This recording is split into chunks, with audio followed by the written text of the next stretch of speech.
Hello, everyone, and welcome back to the Learn Arena podcast. This will be episode number 5, I believe. Today, we are discussing, as we typically do, a kind of current event or cultural commentary from an interesting thinker or writer that Gabriel and I find throughout the week. So, not covering a course or an intellectual topic here, more intellectually exploring something that's more kind of esoteric and relevant to current life. What we're going to be discussing today is an article by the blogger Rob Henderson. He has some absolutely fantastic articles. He covers a lot of peer-reviewed literature and thinks about them very deeply. The title of the article is Rich Friend, Poor Friend. So very briefly, the kind of thesis of the article, he uses as a jumping off point this massive study done by a couple of Harvard economists, one of which was Raj Chetty, who is one of the best economists working right now, where they used a massive data set. Facebook gave them access to 70 million Facebook users and their friendships to explore how social relationships are associated with social mobility. They found that if a poor child grows up in a neighborhood where 70% of their friends are wealthy, which is the typical rate for higher income children, then their future income would rise on average by 20%. So let me restate that. If a poor kid grew up around rich kids, basically, then their potential future income would rise fairly drastically. This is like the same amount that you can expect your income to rise from getting a college degree on average, actually. And what Rob goes on to talk about is kind of the why this might be the case, how it works, and how this can impact your life. It's particularly interesting and why Gabriel and I wanted to discuss it because Rob is very similar to kind of my background and some people I know, which is that we started from in a very poor kind of lower class environment, family, geography, and then have been upwardly socially mobile, which creates a bunch of very weird and awkward social and cultural circumstances that people don't often talk about and I think are worth pondering here. So what Rob talks about is how as you move up in social class, and this can happen in a number of ways, whether it be your income level or the social status of the thing you choose to do, achievement, whatever. You work hard at something and you achieve success at that particular thing, it actually completely removed from financial return. And as a result, you end up around, effectively, rich kids, as Rob Henderson calls it. And he's exactly right. But the problem with that is it becomes really hard to deeply and fully integrate with your newly found kind of upper class friend group that you're now hanging around with, your upper class social group that you now find yourself in. And what happens is, as you move up, there are a lot of like small ingrained habits, life interests, hobbies, social cues that are, you don't even realize are markers of the class status in which you grew up. And those are almost impossible to extricate. And you might not, and Rob's point is you might not even want to. He closes the article with a very poignant little turn of phrase. He says, I imagine someone making an offer to me as a kid. Hey, when you grow up, kid, do you want to make 20% more money than you otherwise would have? Sure, Rob says. All you have to do is make friends with a bunch of rich kids. No thanks. So his point here is that this is not all sunshine and roses, that upward social mobility, which is the American dream, right? The American dream is to start from lower class and to make it somehow, whatever your definition of making it is. But there's a really under-discussed aspect of this, which is that it is socially quite painful. Now, let me, if you don't mind for a second, Gabriel, and then we'll dive into whatever direction you want to go with this. I have very explicitly experienced this in my own life and struggle with this as well, which is part of the reason I wanted to discuss this because it is very, I relate to it very well. I grew up in a very small town of less than 5,000 people in the poorest state in the United States, Mississippi. And as a result of that, I grew up in a very rural Southern culture, which is a unique, very specific culture unto itself. But I ended up getting a really cool job with Prospera, working to build cities, literally. I moved to Washington, D.C. I've met billionaires. I've hung out with all sorts of cool, semi-famous people. I've traveled the world, did a bunch of cool stuff there. Ended up making a lot more money than basically anyone I knew from high school. And it really did, it leaves you in this bizarrely awkward social circumstance, which is as follows. I no longer have much in common, to be honest, with a lot of the people that I grew up with. And it's very hard as a result to maintain those relationships. But I also, while I have more in common now, the kind of more upper class people that I've befriended or more accurately become acquaintances with, I also still don't really fit in with them because of the unwritten social cues and things that kind of fit into that upper class milieu. So I don't fit in either one anymore. And let me give you a concrete example of this and why this can be painful. I have a friend who I'm going to leave unnamed here. I don't want to like call him out at all. And he's an amazing guy. So I'm not saying anything bad about him at all. But he and I grew up together. We've known each other since we were like 4 years old, literally. Our parents were friends. Both grew up in very poor households, went to a really crappy public school all throughout elementary, middle, high school, and we roomed together in college. I mean, we were thick as thieves, as the turn of phrase goes, all throughout growing up. The difference is, after we graduated college, he moved back to our hometown and works in a local agriculture-related industry there, as most Mississippians do. And he makes good money. He is a extremely high integrity individual, like loyal, honest, kind, charitable. He's an amazing person. The problem is I don't really hang out with him or talk to him that much anymore, even though I could thanks to the internet, because we just don't have that much in common anymore. He's interested in, he's really into hunting, you know. He goes hunting every weekend just about when it's possible. He fishes a lot. I have no interest in that. He rides dirt bikes. He's really interested in like working on and fixing up his truck. And I just don't do any of those things anymore. But conversely, my more kind of upper class friends that grew up in much better circumstances, I also don't have that much in common with. And actually, I have a funny example of this from my personal life. So I luckily I am a gold digger. I married into a family on accident that is much more wealthy than mine. I did not do this on purpose. I actually had no idea that was the case until we were engaged. So it genuinely was not intentional. But they invited me on a vacation with them one time, where they were going to Colorado to go skiing and snowboarding, and they do this every year. I've never been to Colorado, much less been snowboarding or skiing. I take that back. I drove through Colorado one time on a cheap road trip. Me and my granddad did, but I haven't like visited it the way they did. And I obviously had no idea how to ski or snowboard. Even just the equipment to do that is very expensive. The ski slope passes are very expensive. The places you have to stay in when you go to these things are very expensive relative to what I'm used to. And the whole thing was just kind of, the first time was awkward for me because they were just like, oh, what do you mean you've never been skiing before? Like, what do you mean you've never been to Colorado before? This is just what we do, because they're very upper class and grew up like upper middle class to upper class. So I don't really like fit in at all with either social group. And the only people that I've been able to deeply relate to, and these people are now some of my closest friends, are people who have experienced a similar journey. I work with a lot of them. Again, not naming names. I don't want to make people feel awkward here, but like a lot of my closest, dearest friends have experienced the same. Like, grew up extremely poor. Like at one time when I was in high school, like towards the end of high school, I was literally having to work in construction to feed my brother and I. I mean, like very kind of rough circumstances. And the friends that I am closest to now experience a similar kind of upward mobility. They now make good money. They have very stable lives. They are much higher social status, professions, and careers.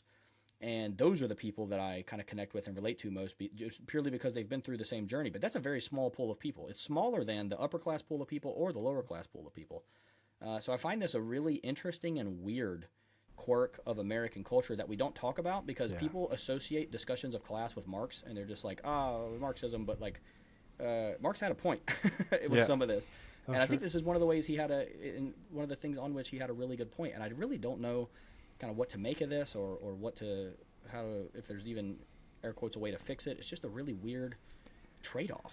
Yeah, I have a feeling that a lot of our conversation today is going to be more emotional than intellectual.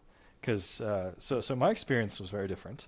I grew up, you could consider it upper middle class. We never really had any major financial troubles. Sizable home, basement and upstairs, several bathrooms, and I grew up in a fairly nice suburb. But especially when I was a little kid, especially like middle school age, I was kind of this goth kid, edgy, like I almost was like LARPing a poor kid. When I look back on it, I kind of feel that way. Not consciously, not trying to be mean or anything, but I look back and I'm like, yeah, why was I pretending to be this like punk? And in fact, I recall a moment somewhere around middle school where I was hanging out with a bunch of people who I, looking back on, think were just like really unhealthy. And I remember them all arguing with each other about who was poorer.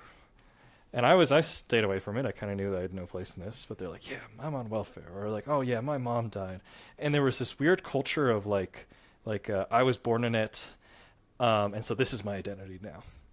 And I remember when I moved on to high school, And I was just thinking about who am I going to be. I'd gone through my existential crises. I started reading philosophy books. I had to cut off all of those friends. And some of them just silently happened. Other ones, I had long conversations with them, explaining what's going through my heart and my head. Very challenging conversations, but a necessary part of me being healthier and me leaning into the like healthier kind of upper middle class lifestyle that I had was cutting out those connections with the dysfunctional poor kids. Basically, is the way to put it. You know, they're not horrible people. If I saw any of these guys at a bar right now, we'd reminisce and have great conversations. But it was so clear that something about the friends that you surround yourself with has a big impact. And even now, the friends that I started building relationships with throughout high school, while I'm still friends with all these people, the relationships aren't as deep because I've gone another step. You know, now I have these like really intellectual jobs. And while I'm a college opt-out, you know, I did not go to university, and most of my friends didn't go to university. Our intellectual experiences are very different. Many of them are not readers, you know. Aristotle has some writings that he did on friendship. And one of the classic sort of 3 categories examples that he gives is he talks about friendships that are built on pleasure. That's the guy you drink beers with on the weekend, you play video games with. And unfortunately, these friendships can be destructive, and once your kind of taste and interest change, it's hard to maintain a friendship with them. Then there's the friendships built on utility. These are the friendships that you build, say, because you're coworkers or your business partners. And like maybe you share some values, but it's not as a deep friendship as it could be. But then finally, there's the friendships built on virtue. This, to Aristotle, is the highest of high friendships. These are the friendships with people who encourage you to be better, who talk about ideas, who challenge you to grow and hold you accountable for things that you did. So you have the friendships of pleasure, you have the friendships of utility, and you have the friendships that promote virtue. And of course, you can have friendships that overlap in different contexts, and they're ever evolving. But something I had to realize as I've gotten older is that those friendships of virtue are much more rare than you realize. They're much more rare. And from my experience, a big part of trying to develop more of those friendships did mean cutting out people who were in different social classes from me. And it wasn't consciously like, this person's poor, so I'm not being friends with them. But it just so happened to be, on average, the statistical fact was the people who I was dealing with who were dysfunctional, it was because they had dysfunctional home lives. You know, they had this drunk alcoholic dad who was living in a trailer or something. And it's not that kid's fault, but if I'm going to grow and be a happy, healthy person, then I have to realize who I'm spending time with and think through those connections. Absolutely. I think you're kind of exactly right, and you have to make a conscious decision about those things. And there's another piece of this that, so I'll make 2 points here. First, that those friendships of virtue, I think, as you were describing that, describes a lot of my friendships now, right? Like, to take but a very small but concrete example of this, right? I don't mind sharing this at all. I've been having, I'm a startup founder and CEO, obviously, bit of a high stress job. Been having some severe issues with anxiety lately, and as a result, I recently got a prescription for an anti-anxiety medication, a benzodiazepine, a clonazepam, and I'm using it like once or twice a week to help me sleep, basically on the worst days, so to speak. And it was really kind of stood out to me that I had of my kind of current friend group I was describing earlier that I'm very close with, all these kind of upwardly mobile people, they, to a man, were immediately pulled me aside and were like, hey, listen, I know why you're doing this and I want to help you fix the anxiety, but you should know that these drugs have severe side effects. They're very addictive. You can build a tolerance. They can eventually reduce your body's endogenous production of GABA, which is the neurotransmitter responsible for feelings of calmness and contentness. And you should, and all of them, Gabriel included, said to me, hey, like, I want to help you with this. Like, let me kind of hold you accountable to make sure you're not getting addicted to this. You're not getting reliant on these things. And that is the type of friendship that you just don't get from these other kind of social classes. To take a counterexample, right? When I was in high school and college, I worked in construction because it was a job I could get into fairly easily and work kind of under the table before I was even legally old enough to do so. I was a heavy equipment operator. I ran excavators, bulldozers, that sort of stuff. Just a kind of a natural aptitude I had. And I know for a fact, like those people that are in that class, right, that work construction for their whole lives, do not react that way when they find out that you might be suffering from a personal problem or have an issue. All of those guys would joke and talk about their recreational opioid use. They loved Lortab, they loved hydrocodone, and would discuss sourcing, like on breaks at the job, etc. So you can see the contrast there, right? Where these kind of lower class people, and again, I don't mean this in a derogatory way. I want to be super clear here. Like, these people make the world go round, literally. Like, if people didn't work in construction, literally nothing would get built. So that's not what I mean. But the point is, when you take a different life path to do other things, like the type of friendships you cultivate would, instead of saying, "Oh, where'd you get those opioids? Oh, you got a prescription for Lortab because you had a surgery. How much would you charge me for a couple pills?" Right? Just a direct contrast to that with my recent experience, where my friends like Gabriel and others reached out and said, "Hey, I want to help you make sure that you hold you accountable and make sure that this does not become a problem for you." Not because it benefits them in any way, but just because they care about me as a person and want me to continue to grow and become a better person. There's a quote in Rob's article, which I'm going to edit slightly for obvious reasons, because I'm trying to avoid profanity here, where it's from a comedian named Adam Carolla, who's also a former construction worker. He was a true, very low income, low class, blue collar guy, who's now fabulously wealthy because he's a fantastic comedian. And he described what it feels like to, once you are upwardly mobile, you try to help your friends who are lower class become upwardly mobile, and they actively fight you every step of the way. And I have had very similar experience. I'm going to read the quote in a second, but just to share here again, I've had very similar experiences where, like, this happened as recently as a couple of weeks ago. Again, I'm going to abstract away details, but I was talking to someone at a social event, and they had kind of were a bit lost as to what they wanted to do with their life. And I was trying to kind of talk them through, like, what are you interested in? What kind of skills do you have? Look, here's a bunch of free resources you can use to upskill into these specific high-paying industries. I am happy to help you, kind of mentor you through that process. I can walk you through some of these materials. I can introduce you to some people who might be able to help you get your feet on the ground in that industry as you expand. And I could see, as I was talking, eyes glazed over, like, totally was not interested at all. It is a bizarre feeling when you're like, hey, we both recognize I've kind of made it in some sense. I've moved up some, and I want to help you do it. And they're like, no, actually, I'd rather not. Adam Carolla puts this much funnier than me. I'm not going to try to imitate his voice, but I'll just read you the quote. He says, "Let me tell you something. We get fed a steady diet of, if these people just had some opportunity, or if they were afforded the same chances, or if they were given the chance to excel, they too would grab the American dream." And then he yells in all caps, "BS." He said, "I've had 1,000 conversations with 1,000 losers where I went, 'Listen to me, let me help you.'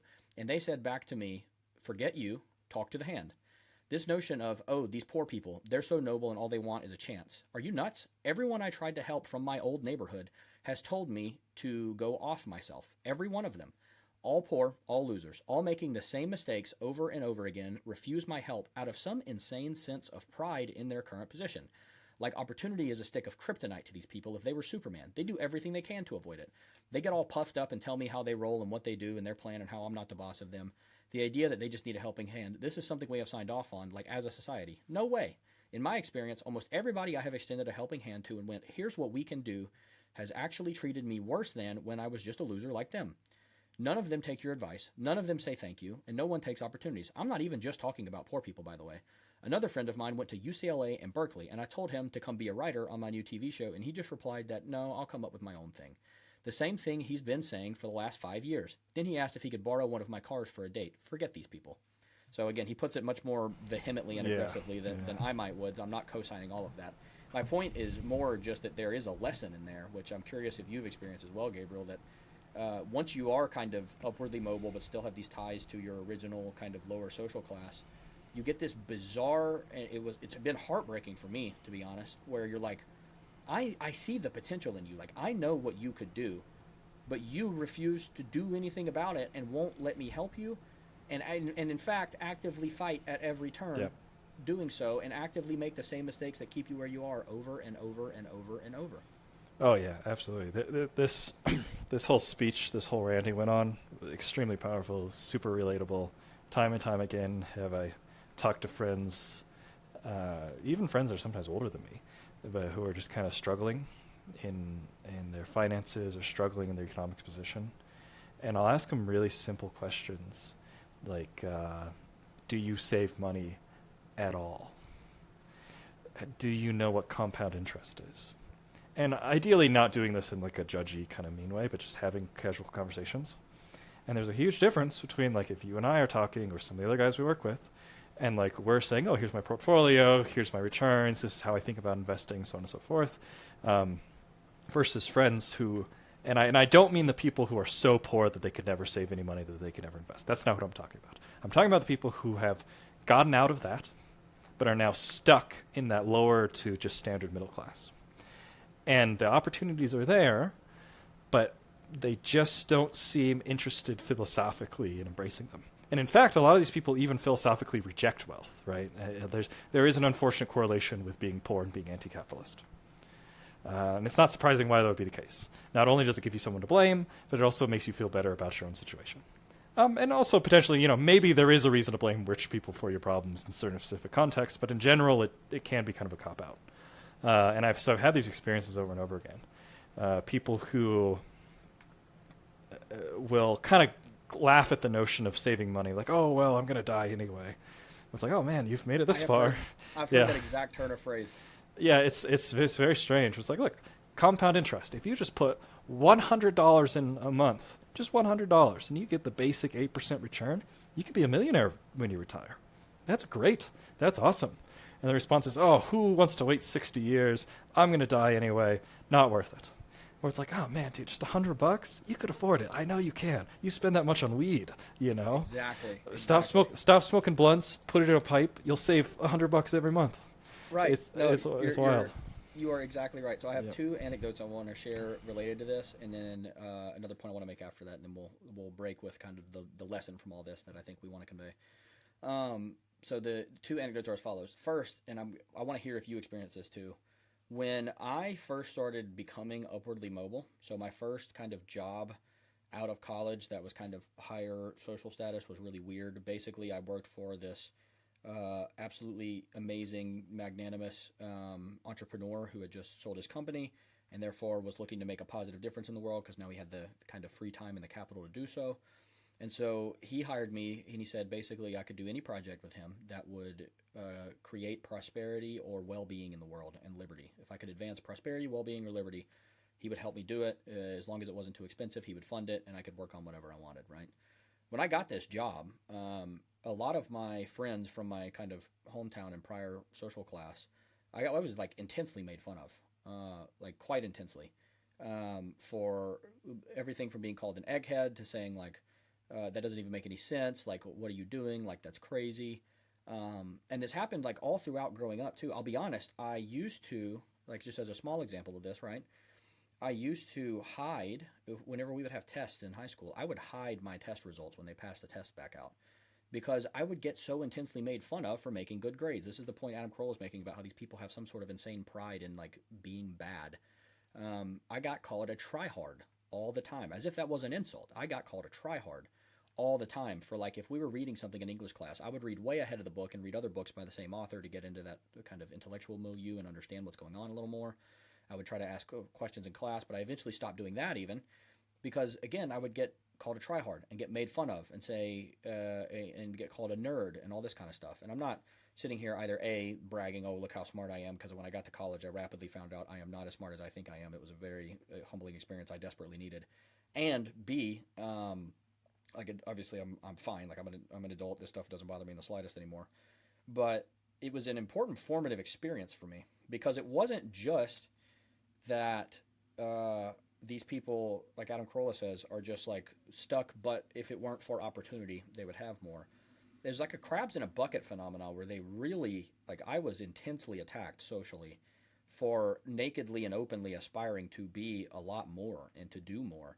And that did result in, me ending up kind of moving on, so to speak. I had my high school 10-year reunion this year, and it was a really interesting experience because I talked to a lot of people. Obviously, a lot of these people are not like that anymore, right? A lot of that was just high school drama type stuff. But now they're all like, oh, wow. Like, I heard this probably 20 times that day. Like, oh, wow, you've done some really cool stuff. Like, how did you even get to do that? That's crazy. I wish I could do stuff like that. And that's critical, right? They said, I wish I could do stuff like that. A lot of the people I was talking to were from more wealthy families than me. They were just, again, solidly middle class, as you were describing. My school had no rich people, but, and so it's not like they didn't have the opportunity, but they in their minds it's completely closed off. Like, oh, well, Trey did that because he got lucky and because whatever. And yes, I did get lucky. To be clear, I'm not saying I didn't, but or because like, oh, like he had some opportunities I didn't have or whatever. But like they have all or similar opportunities that have come up throughout their lives that they actively turn down as well. So there's this sense of complacency and this like crabs in a bucket phenomena. At least I experienced that again was also quite shocking. And looking back on, I'm like, man, like no wonder Mississippi as a state is so poor. Like this is how the culture is. And the last little anecdote on this, and then I want to hear if you've had similar experiences, Gabriel, was the kind of straw that broke the camel's back for some of those acquaintanceships was people got mad at me and would actively attack me, like verbally, for having moved away. So they would say I abandoned my community, I abandoned the state, I abandoned my family, that I had a responsibility and a duty to stay where I was, to work in the oil field or become a lawyer locally or do something like that and give back to the community. And I was spitting in their face by moving away to try to do other things. And we know from the economic development literature that geographic mobility is inextricably intertwined with social mobility. That the more geographic mobility you have, the higher upward social mobility you have, all else being equal, ceteris paribus. So it's just a bizarre thing I noticed and have reminisced on some because I don't know what to make of it or why that even happens. Oh yeah, I can super relate. The philosopher Ayn Rand has this term, hatred of the good for being good. And one of the examples she gives when she's talking about this in writing is like the student who is bullying the kid who makes the good grades. And it's almost always a projection of their own insecurities and their own envy. And so unfortunately, just the fact of the matter is, like, if you're going to be the person who transcends your social demographic, who transcends your class, you should expect to have people weirdly just kind of hate you just because you're happy and just because you're successful. And they're not even conscious of the fact that that's what's going on, but it will happen to you. If you grew up with shitty, toxic family and you start being healthy, they will hate you. And this is just a fact that you have to brace yourself for. If you want to grow and get wealthy and be happy and healthy, you have to prepare for yourself. I remember time and time again, when I was in high school, I realized I could go to conferences. This is probably one of the most important decisions I ever made. I can go to these like Students for Liberty conferences and other things. And I could meet people who are a bit older, and I could network, and I could learn about ideas. And it was, 16 years old, I was hanging out with these people and doing these things. And I remember talking about it to friends at the time, and I'd post pictures. Or like one time, I was at like a Students for Liberty conference, and someone important like Snowden was on one of the big screens, and he was talking about his experience of doing all this important sort of activism that he did in his life and escaping America and stuff. And I sent a photo to a high school group chat, like, oh man, this is so cool. Look what's going on. And all I got was made fun of. And because I was excited about this thing, I was made fun of. And none of those people in that group chat are happy and healthy right now. They're all dealing with shitty relationships and poverty and stuff. And it is not surprising to me that's kind of the path that they went. Because you got to learn to respect and admire the people who are doing things and not hate them. And it's just, it's a weird challenge. And it's a heartbreaking fact that part of being happy and healthy means cutting out the people who aren't happy as healthy, moving away from them, transcending, and just doing what you can. It's a tough topic. Great article, though. I was really happy reading this. Really related to it a lot. It is. I'm going to share two more anecdotes, let you respond to those, and let's close with kind of the lesson here of how we can apply what we've learned here in our personal lives, both for us and the audience. So first, this one's just kind of almost, it was funny to me even today. So when I was in high school, my friend group would make fun of me that if we were doing something, they knew I had like a fairly large vocabulary just because I read nonstop, like constantly. I've done that since I was a little kid, and I've just always loved reading. And so they would say something and then say, Trey, say that, but make it sound smart. So then I would just on the fly come up with like, how many polysyllabic terms can I slam into a sentence that conveys the same conceptual meaning, right? And I only realized years later, like, oh, they were making fun of me for the fact that I have a big vocabulary. Like, I thought it was a thing that we were all just kind of going along with. Everybody would laugh, including me. I thought it was funny. And I realized after the fact, like, oh, they were actually kind of making fun of me for that. Now, here's where the mindset change is important, though. I was hanging out with these same guys because, again, I hadn't seen a lot of them in a while at our high school reunion, and they did this. They did this again. Literally, this was like a month ago or 2 months ago, and they did this again, and I played along with it. But here's the difference, right? I thought it was funny, and it did not like negatively affect me in the slightest because I was like, yeah, I have a voluminous vocabulary. Because I have peer-reviewed academic publications. I've written books with economics professors. I have articles littered across think tanks across the internet. Like, yeah, I have a big vocabulary because of the cool stuff I've done. This is one of the lessons in here, and I'll reiterate this at the end, which is one of the things you have to develop if you really want to be upwardly mobile is a really thick skin. You have to effectively stop caring what people think of you at all from any other station in life. Because here's the truth of it. One, those people's opinions of you, 9.9 times out of 10, are going to have no actual tangible impact on your life. And then two, they're not thinking about you as often as you think they are, right? And as Gabriel pointed out, they're making fun of you and they have negative opinions of you, oftentimes, even subconsciously, out of jealousy, out of envy, out of a sense. Let me put that differently. One of these people is very self-aware who I was talking to, and he told me this. He said part of the reason he used to make this was actually interesting. I had a very honest conversation with my high school bully. He said he used to like I have surpassed in a variety of ways. He said he used to make fun of me because I reminded him of what he could be doing but was not. Powerful. That's and I think wow. that's the core of what's going on there. Like, you're making them have to stare in the face that they have the same opportunities you do. They're just not taking advantage of them. They're just not jumping on them. So that's one nugget I would want to leave everyone with. And then now on the flip side of this, we spent a lot of time talking about how the kind of negative sides of interacting with kind of your former kind of lower class social group as you move up. There's another flip side of this that is equally as awkward in a different way, which is trying to integrate with like kind of the people who were born rich, the people who have always been upper class, and you'll never do it, and you will become intensely aware of this. So let me give you a brief anecdotal example. I got invited to, like 2-3 years ago now, this invite-only conference in Miami at a 5-star hotel. The conference cost like $6 million, hosted by a billionaire, who I will leave unnamed for now. And because it was invite only, the other people there were all super high achievers. It was mostly startup founders.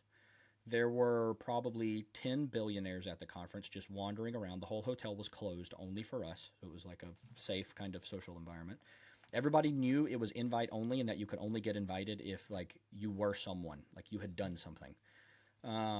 And I have not felt as uncomfortable and awkward in my adult life as I did at that conference, because a lot of the like small little social cues and ways you talk, questions you ask, how you go about small talk, how you answer questions, the kind of social rapport, the rules are totally different, but no one tells you this, because if you didn't grow up that way, you don't know that.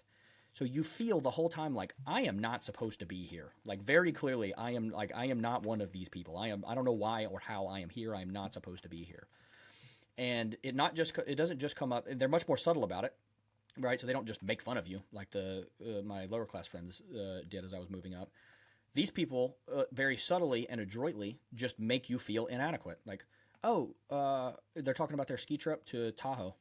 And like, oh, you haven't been to Tahoe? Oh, don't worry about it. It's a pretty cool vacation spot, like that kind of thing, right?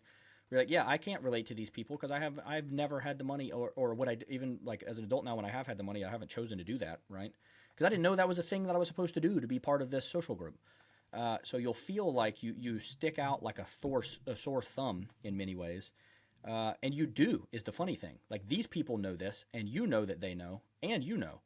So it's just a very weird dynamic where in every conversation, every interaction, you feel awkward, and there's like this intangible, completely insurmountable space between you and the people you're interacting with. And funnily enough, the group of 3 guys I ended up hanging out with late into the night at that conference were the only other 3 guys I found who were also startup founders who were upwardly mobile and started lower class. They were the only people that I could like immediately relate to and kind of talk to. They were really cool, really good guys. And those were the ones I ended up hanging out with. So there's another version of this that happens with the upper class people. It's much more subtle, and but also much more insurmountable, if that makes sense. Like, it was abundantly clear, because I was not raised the way these people were in the environment they were, there was no amount of effort or work by me I could do that would have made it such that I could relate to them in the way they can relate to one another. Yeah, it's really challenging on both ends, and I've definitely had my own experiences where I was in a community and connected with people who very much grew up rich, um, and it was clear that our values were different, how we thought about other people, our levels of empathy sometimes were different, and it's such a weird challenge. And I think if you're going to be upwardly mobile, you got to prepare yourself. Prepare yourself for the challenges of the people who are around you suddenly becoming weirdly shitty, and prepare yourself for the challenge that you might not always get accepted into the communities that you're trying to get into. You gotta build your own circles, connect with people who share your values, and create those friendships of virtue. That's exactly right. And I will also leave parting words to just kind of expound upon what Gabriel just said. The few kind of nuggets of wisdom I hope many of you can take from this as you also work on being upwardly mobile and trying to lead a purposeful life that often ends up resulting in upward mobility. As you move up, like Gabriel said, expect those original friend groups to fall away. Sometimes it's going to take active effort by you. In extreme cases, those initial friend groups might even try to sabotage you. This hasn't happened to me. I don't know about you. It didn't happen to me at all. Like, there was no active sabotage happening, but I have heard of that happening from other friends who are upwardly mobile. Like, those friend groups will literally try to keep you down at their level effectively. 2, develop a thick skin for just ignoring people's opinions of you, and have the self-confidence, the self-assuredness, like cultivate, and this does take a lot of cultivation, to say, like, oh, I am where I'm supposed to be. Like, I am forging my own way in life, and these people's opinions of me does not matter at all. And if you suffer from this, from insecurity around this, there's an imposter syndrome goes along with this, which I suffered with for a long time, was cured for me by a guy who is a very successful entrepreneur and does a lot of public speaking, named Alex Hormozy. He has this quote that I'm going to paraphrase, but he basically said, build a stack of accomplishments that serve as indisputable proof to yourself that you are who you say you are. Recognize the proof in the actual tangible output of what it is you're doing in the world, to prove to yourself, like, wait, no, I do actually deserve to be here. Like, I have done the things to get to this point. And I belong where it is that I am right now. And then 3, as Gabriel said, the most important part of this is to avoid kind of ending up alone and lonely. You will find on your journey, if you're doing this right and you're trying to make connections along the way, other people who are on the same journey as you. To give you but a small anecdotal example of what that looks like, right? When I first discovered and got into kind of day trading a little bit of cryptocurrency back in 2017 and 2018, I shared this with a few friends of mine who were also in this upwardly mobile camp, and they not only had already heard of it, but were discussing with me immediately, like, hey, how can we work together how can we share information to make sure we both make money off of this, right? So you'll find as you develop these friendships of virtue, these people actively want you to succeed and will go out of their way to help you succeed. I am surrounded by, I could not be more thankful. I am surrounded by people like this. It is exclusively people like this that work with us at Learn Arena, I'm thankful to say.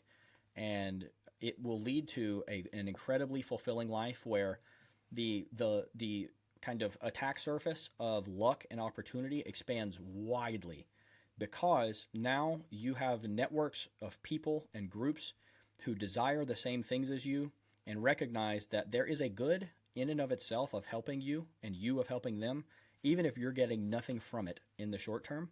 If you start cultivating those kind of relationships and those kind of friendships, the luck comes along often. The doors of opportunity will start miraculously appearing more and more often. And as long as you keep an eye out for those and you step through every one of those when the opportunity presents itself, you'll continue to make progress. And you'll also continue to develop the self-confidence to simply not care either that those lower class people now are mad at you or that you'll never fit in with those upper class people. Both of those things are okay because you have your group, you have your social network, and you have created an intentional, purposeful life that you are fulfilled by and that you derive meaning from, a life that you chose, that you have consciously prepared and you have consciously cultivated, irrespective of what anyone else thinks of you. That's the lesson I would want to impart to you from this. Like, Who cares what anyone else thinks of you? Your life is yours to live, and it is up to you to make the most of it. I'm in full agreement, man. I appreciate you, Trey. I consider you a friend of virtue, and I love you very much. I appreciate you as well, Gabriel. I consider you very much a friend of virtue, and love you very much as well. You and everyone at Learn Arena actually have.